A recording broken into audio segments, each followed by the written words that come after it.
Sunny Live Trend. Thank you so much, guys, for tuning in. Well, guys, I'm here to update you of what's going to happen on House of Zwide from the 26th to the 30th of May 2025 on Monday. The community storms Keta's factory, demanding he shut it down. Later, Keta seeks Isaac's protection. Meanwhile, Ona keep her potential pregnancy from Neo on Tuesday.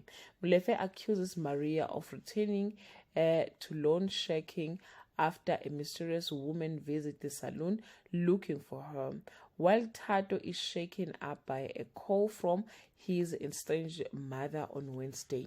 Maria informs Tato that his mother wants to see him. He later meets Mapula, who expresses regret and a desire to reconcile. And Ona tells Neo that she might be pregnant on Thursday.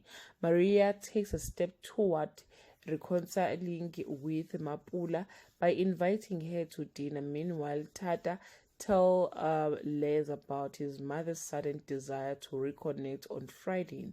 At dinner, Mapula and Maria share an emotional embrace. Mapula's prayer for unity and reconciliation leaves Tato emotional. Meanwhile, Ona swears Geto to secrecy. Well, guys, that's all I have for today. You can leave your comment below and share your opinion. Bye. I'm back to Sunny Live Trend. Thank you.